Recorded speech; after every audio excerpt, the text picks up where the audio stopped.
The neon sign above the old roadside bar flickered like it was struggling to stay alive. On most nights, it was just another forgotten stop for truck drivers, drifters, and locals who had nowhere else to go after a long day. The kind of place where the music was always slightly out of tune, the beer was slightly too warm, and nobody expected anything special to ever happen.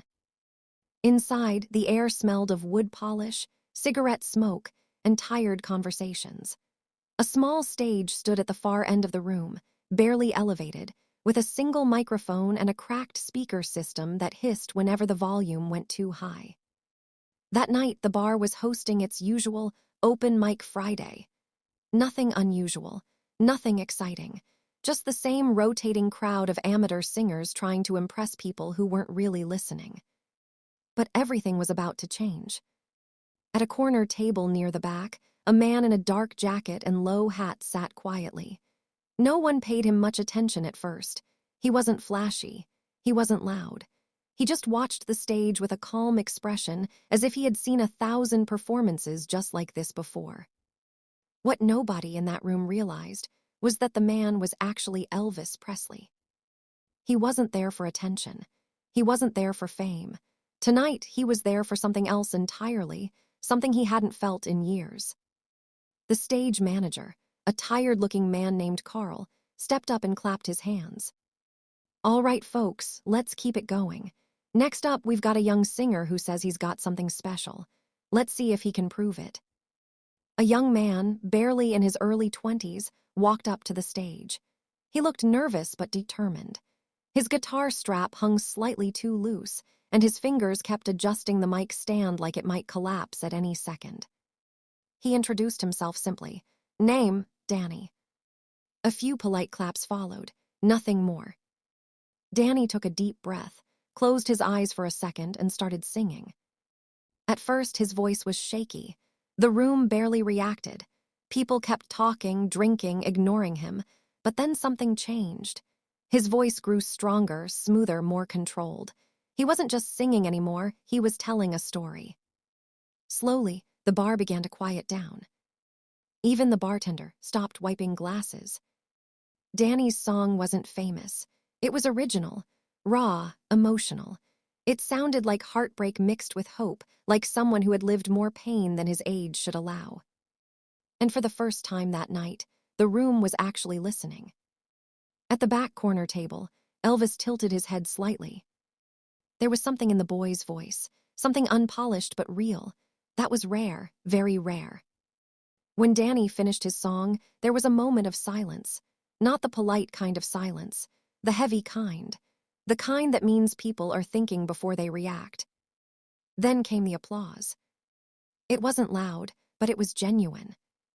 Danny smiled nervously, nodded, and was about to step down when Carl suddenly raised a hand. "Hold on a second," Carl said. "We've got a special guest in the house tonight, someone who says he's been around music longer than most of us have been alive." A few people chuckled. The man in the back didn't move. Carl continued, slightly amused.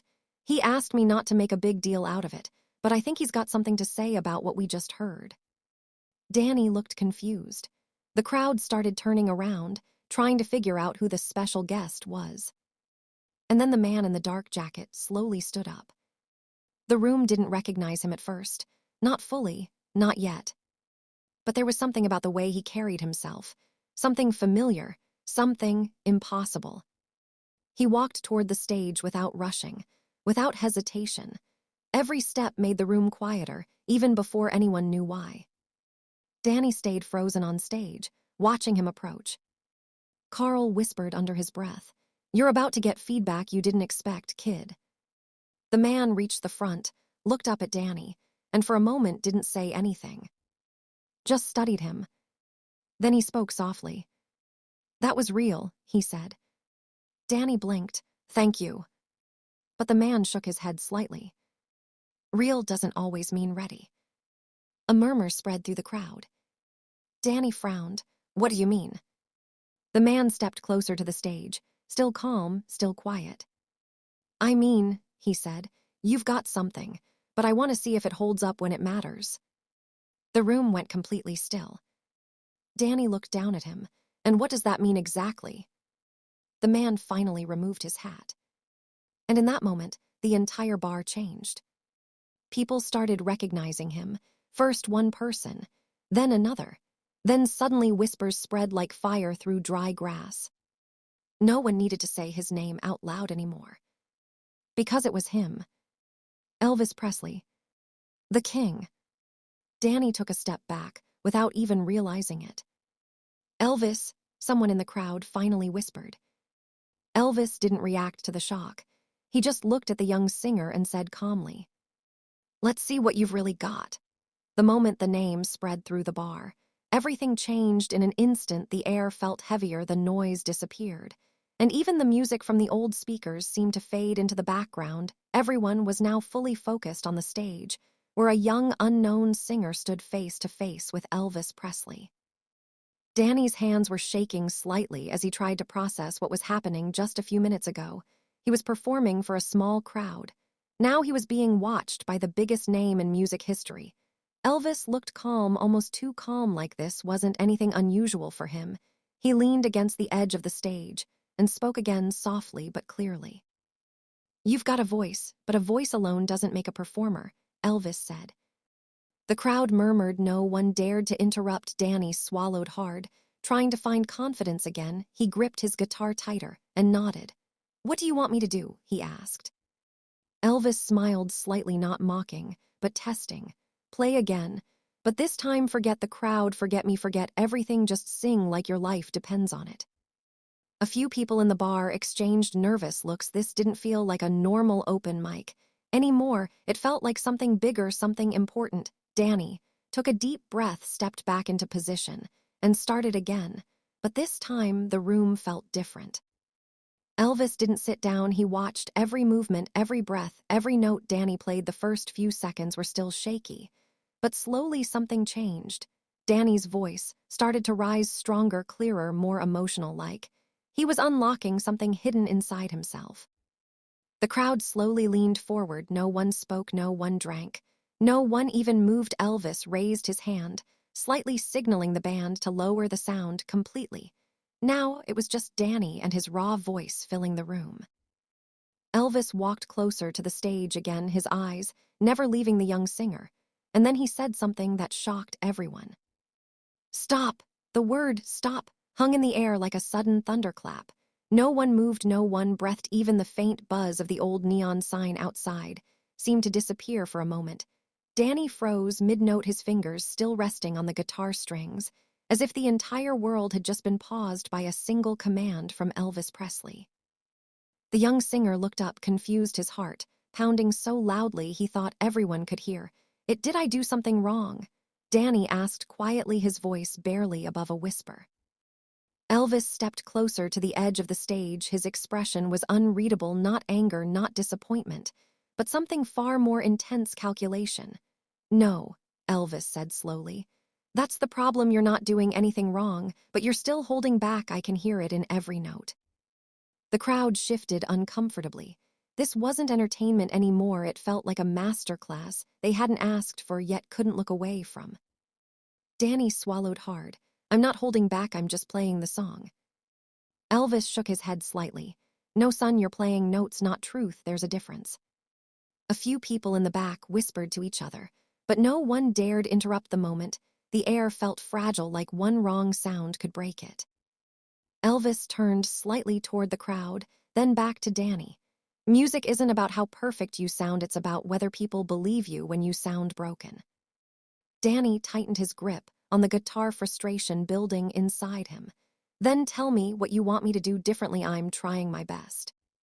For a brief second, something almost like a smile crossed Elvis's face, not mocking, but remembering. "Trying is what everyone in this room is doing, son, but very few are actually feeling."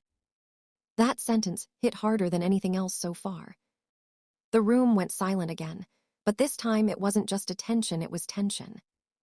Elvis slowly stepped onto the stage now, standing just a few feet away from Danny. The difference between them was striking. One was a global legend, the other was still trying to be heard in a world too big for him.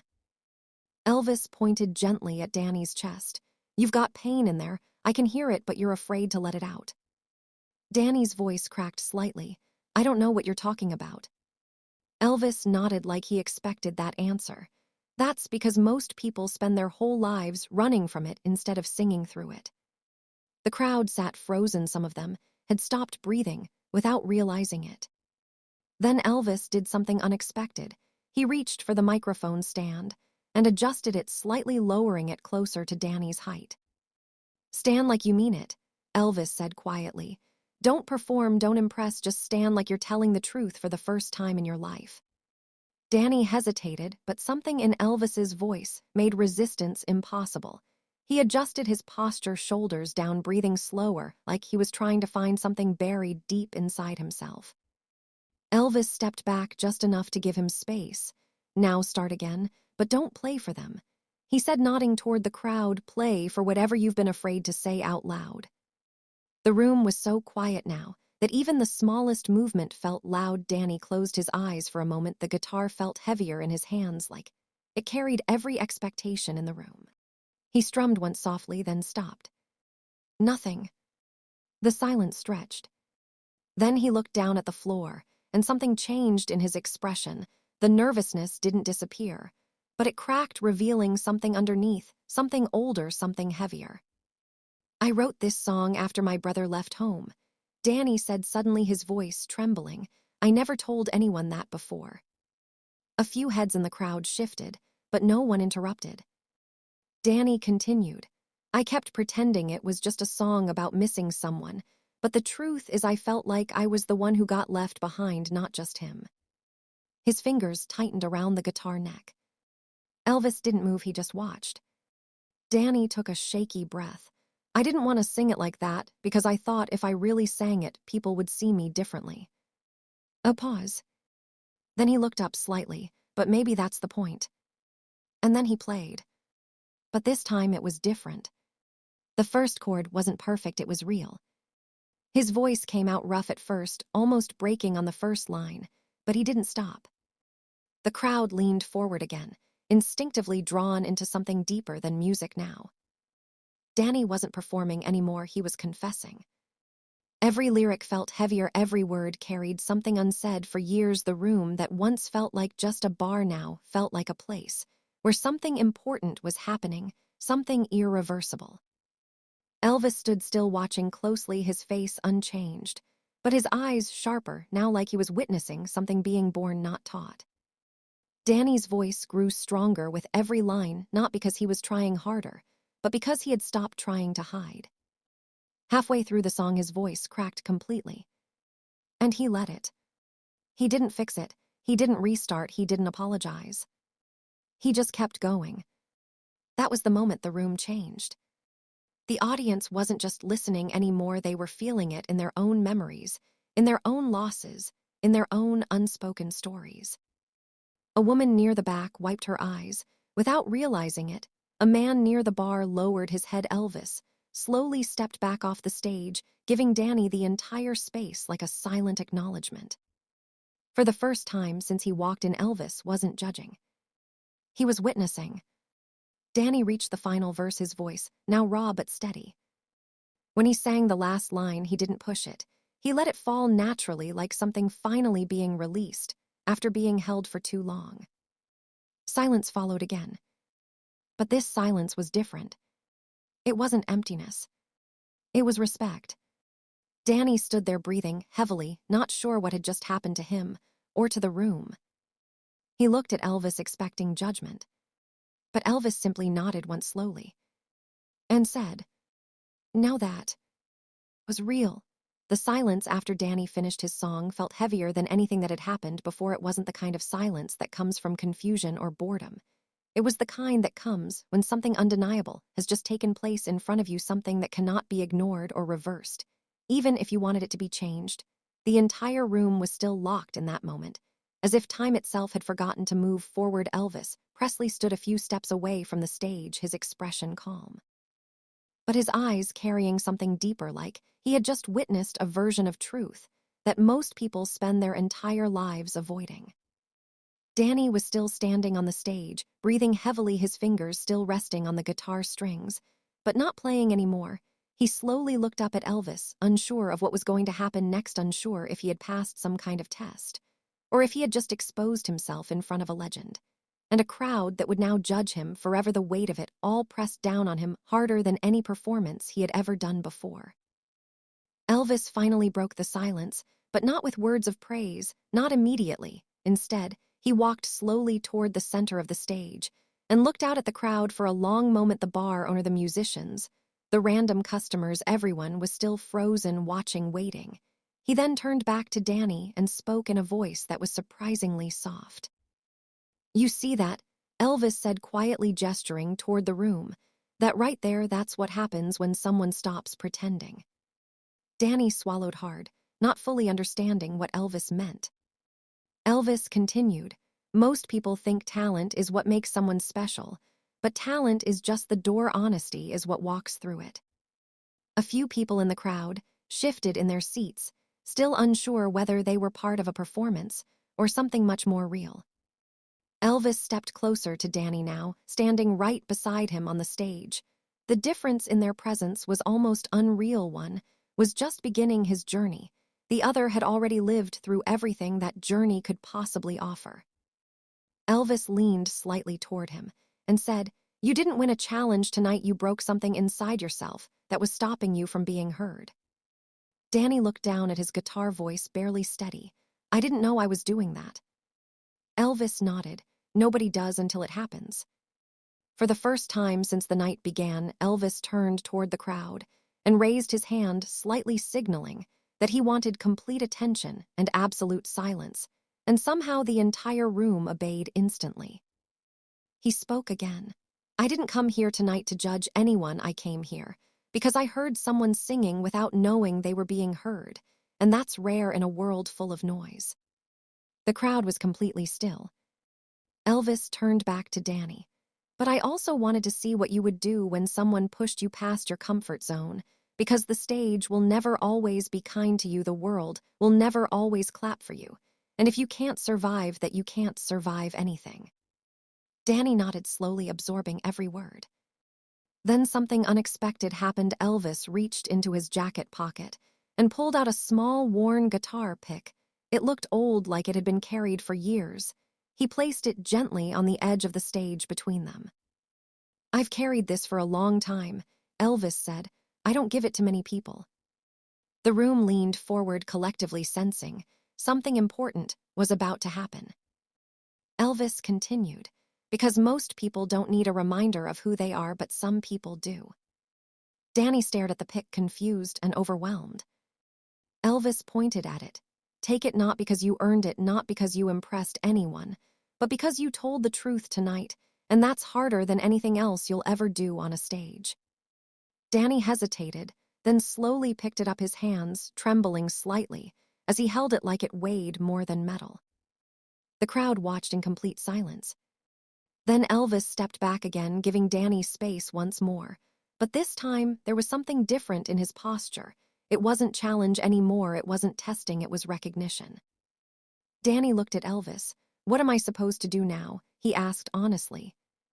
Elvis smiled faintly for the first time that night, a real subtle smile. "Now, you stop trying to sound like someone you think people want and start sounding like yourself, even if nobody claps at first." The words hung in the air like a final lesson. Danny nodded slowly, still processing everything. But the night wasn't finished yet. From the back of the bar, a man suddenly stood up and shouted, "Sing again." Then another voice joined, "Yeah, sing again." Within seconds, the entire room was reacting, not because they were told to, but because they wanted more, not of perfection, but of truth. Danny looked at Elvis, unsure. Elvis simply stepped aside and nodded once. "They're not asking for a performance anymore, they're asking for you." Danny looked down at the guitar pick in his hand, then at the microphone, then at the crowd. And for the first time that night, he didn't feel afraid. He stepped forward again. But before he could start, Elvis spoke one last time, softly, almost like a final warning or blessing. "Remember this moment," Elvis said, "because this is the only time the world will ever feel this honest twice." Danny closed his eyes, took a deep breath, and placed his fingers back on the guitar strings. The first note he played wasn't perfect, but it was real. And as the sound filled the room again, the crowd didn't just listen. They understood.